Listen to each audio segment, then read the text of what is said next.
the summer. Now, so they kept those oysters fresh with ice, and they got the ice from frozen lakes and rivers, or they made it themselves by pouring water and setting it out for it to freeze. But they used ice for a very long time until refrigeration became available. Now, once they came back into the city, the first people to come in contact with those oysters would be the shuckers, and some of you guys participated in that last activity, and so the shuckers would just open those oysters up.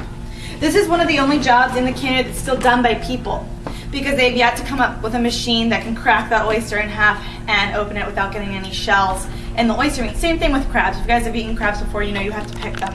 A machine doesn't do that. And so these creatures, because they're shell creatures, and they're called mollusks, their shells are held together by a strong muscle, and that muscle is strong enough that the strongest man on earth couldn't open that shell with his bare hands, which is why they have to use a knife. And so they shuck those oysters, stick the knife in, twist, and open it. And this dark spot here, these are both tops of the shells, which is why they have both dark spots, but they have dark spots where the oyster would be connected to, and they put that meat into a bucket. Now these shuckers, they're unskilled, as you guys learned, and they get paid by how much they do, not how long they're working there. So it doesn't matter if they're there for 10 hours a day, they only filled up 2 bucketfuls of meat, they're only getting paid for those 2 bucketfuls of oysters. And usually it was about 30 cents per bucket that they would get paid for.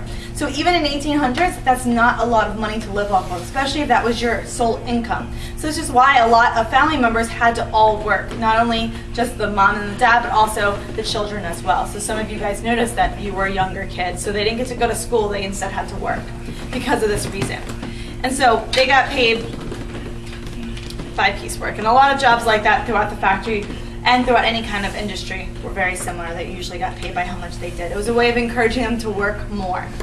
You guys can see in this picture, the gentleman lined up in shucking booths like this against the wall, so it lifted their feet off of the floor and they wouldn't have to stand. This job was mostly African American men in our factory, but it just depended on what factory you were in the city, because women did this job as well as children, and it just depended on who was doing it in certain factories. Just Mr. Plass, mostly African American men. All right, guys, we're gonna walk over this way.